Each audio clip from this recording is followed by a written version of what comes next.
siamo stressati, ci succede, fa parte della vita. Ecco, quindi imparare a gestire lo stress in modo, se non proficuo, quantomeno arginandolo all'interno della coppia, può essere veramente utile per una relazione sana e felice nel tempo soprattutto. La prima cosa ovviamente è una comunicazione serena, sana, limpida e diretta. Se siamo stanchi, nervosi o stressati, impariamo a dirlo, il che non vuol dire ribadirlo 200 volte, ma diciamocelo perché alle volte si ha questa tendenza, cioè di non voler caricare, di non voler fare i piangini, di avere le spalle larghe e nel non comunicare la nostra un attimino situazione di stress, cosa succede?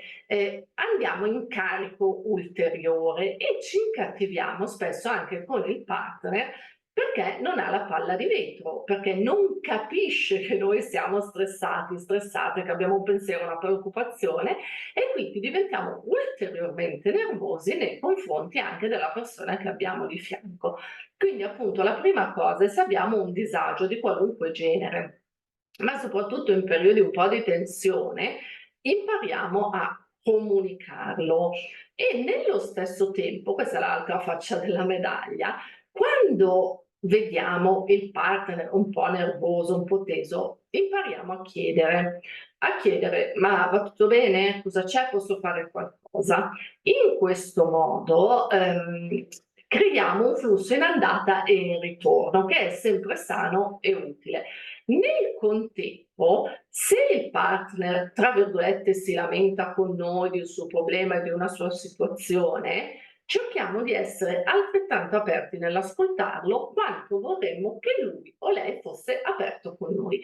Questo è un pochino un esercizio che se impariamo a fare proprio d'abitudine, quando qualcuno ci dice qualcosa, pensare se fossimo noi ad avere quel problema, quella tensione, quel nervosismo, ci farebbe piacere che venisse accolto? Sì, ovviamente. E quindi cerchiamo di farlo anche nei confronti dell'altra persona.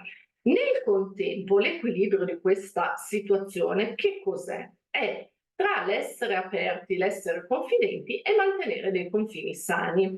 Perché? Perché il confine è quel livello che noi non vogliamo che l'altro superi o che noi non vogliamo superare.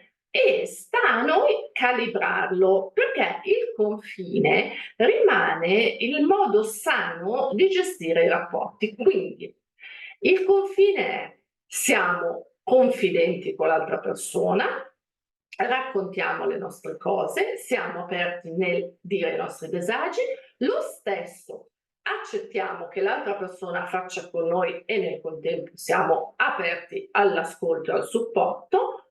Di contro cerchiamo appunto dentro di noi quel confine fra l'essere disponibili, l'essere aperti e il tutelare noi stessi, sia dal dire magari troppo, sia dal fatto che l'altro ci usi come una sorta di spugna su cui riversare appunto tutte le sue tensioni e i suoi nervosismi. Questo è l'allenamento da fare all'interno di una coppia e quel confine è differente per ognuno di noi e per ognuno di noi in rapporto con la persona che abbiamo davanti.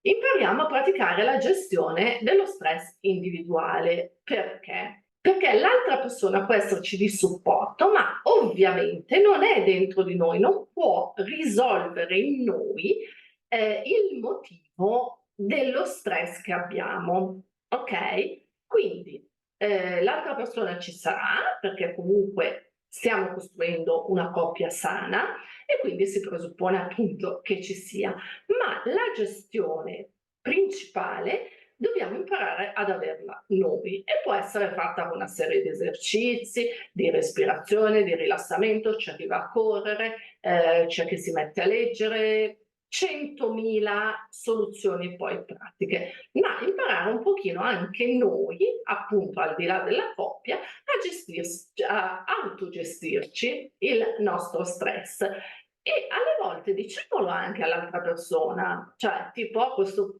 problema da qualche giorno, io mi son ragionata di risolverlo così, tu cosa ne pensi?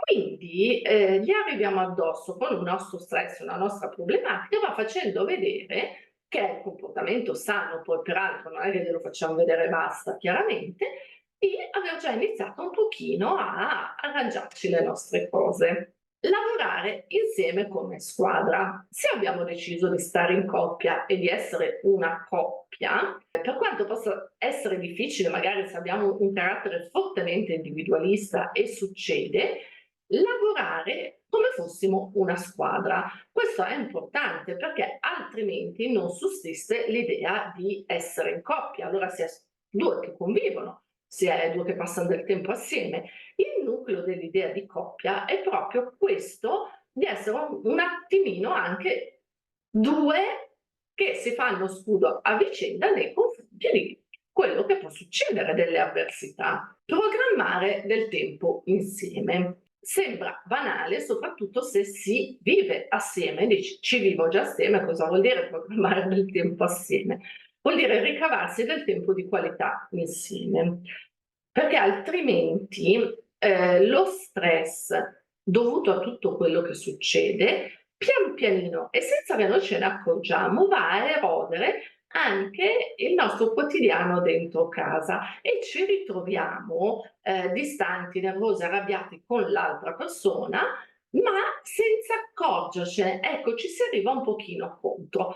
Allora facciamo in modo che la persona comunque che abbiamo scelto sia del tempo di qualità per noi, per lui o per lei. Questo tempo di qualità diventerà un tempo proficuo, luminoso, che ci aiuterà anche a sopportare e combattere un attimino lo stress quotidiano e legheremo l'altra persona a qualcosa di bello, a un momento bello e questo aiuterà noi, aiuterà l'altra persona, aiuterà proprio il nucleo coppia in se stesso, chiaramente. Affrontare i problemi alla radice.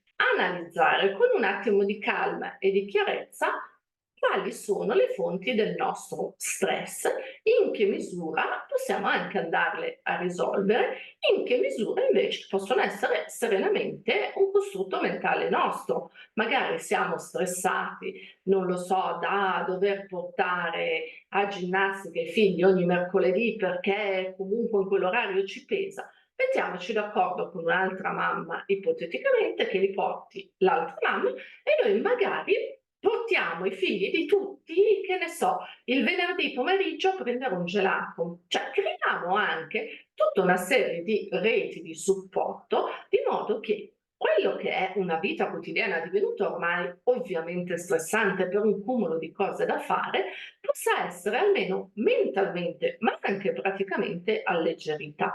Tutto questo ci porterà a essere un attimino meno appesantiti dal carico sia di quello che realmente dobbiamo fare, ma anche di quello che sentiamo di dover fare. E soprattutto se siamo in coppia, suddividiamoci un attimino i compiti perché questo ci aiuterà a essere più sereni, più rilassati, perché tutta una serie di, ad esempio, problematiche o incombenze andranno in carico al partner o alla partner. Noi ne prenderemo altre che magari sono anche un attimino più lievi per il nostro carattere, che tra virgolette ci pesano meno.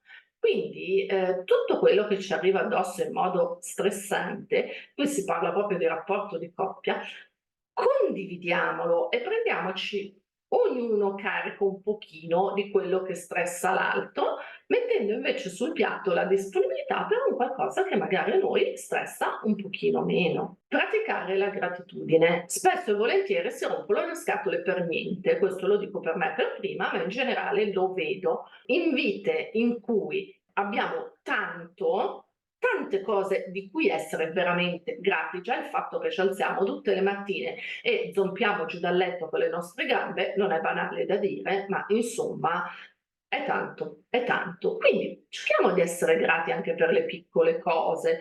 Io prima sono andata a prendere un gelato e me lo sono goduto. E uno dice, va bene, un gelato. Ecco, tutti noi più o meno possiamo permetterci di andare a prendere un gelato. Rendiamolo un momento carino. Cioè carichiamo di sostanza i momenti belli e alleggeriamo un pochino i momenti più pesanti. Questo inciderà tantissimo sullo stress che si allenterà e quindi sul nostro veramente livello di vita, di relazione anche all'interno della coppia. Se poi magari il gelato invece che mangiarcelo per conto nostro, che potrebbe anche essere un momento carino, sia mai, ma ne prendiamo una vaschetta da portare a casa e la condividiamo come momento carino, come ti ho fatto una piccola sorpresa, ecco, c'è costato niente, c'è costato, come dico sempre, il pensarlo. Cosa costa? Costa il pensarlo. Quindi, per alleggerire tutto quello che è un quotidiano, che è un po' pesantino, lo percepiamo come pesante, tante piccole cosine che ci costano appunto solo il pensarlo, mettiamolo in cantiere. Essere flessibili e adattabili, questo vale per lo stress in generale, per lo stress nella coppia, per la vita in generale. Se siamo troppo rigidi, a una certa ci spezziamo in due, cioè questo è un dato di fatto. Quindi cerchiamo di essere un pochino morbidi. Se la mattina ci svegliamo e piove e già ci girano, pensiamo che magari quando arriviamo a casa ci faremo una bella doccia calda e ci godremo quel momento. Magari ce la faremo anche in 2 sta benedetta doccia calda, o magari no, insomma, però cerchiamo di avere un attimo di morbidezza aggiuntiva nella vita. In buona sostanza, sia che siamo in coppia, sia che siamo da soli, lo stress ci aggredisce tutti i giorni. Se siamo in coppia, questo video era più incentrato sulla coppia chiaramente, facciamo dell'essere in coppia un qualcosa di positivo e di aggiuntivo. Quindi utilizziamo in senso buono l'altra persona per toglierci qualche stress, noi di contro toglieremo qualche stress a lui o a lei e tutto questo meccanismo aiuterà proprio a stare meglio tutti. Certo ci va un po' di sforzo, chiaro, non è che è tutto così semplice e facile, però credetemi, il senso è di iniziare a farle le cose, perché poi il cervello si mette in quella direzione e, tra virgolette, il comprare la vaschetta di gelato per 2 o per 3 o 4 se siamo una famiglia o per un'amica, ci diventerà talmente spontaneo che, credetemi, non ci peserà, ci farà felici e renderà veramente più morbido anche il rapporto con l'altra persona. Grazie mille di cuore per aver seguito questo video e grazie a tutti quelli che si sono iscritti e grazie a chi si iscriverà. Se siete d'accordo col video scrivetelo nei commenti e se non siete d'accordo o magari vi sembra un po' semplicistica come versione, scrivetelo pure perché siamo aperti al dialogo ed è bello proprio interagire. Grazie ancora.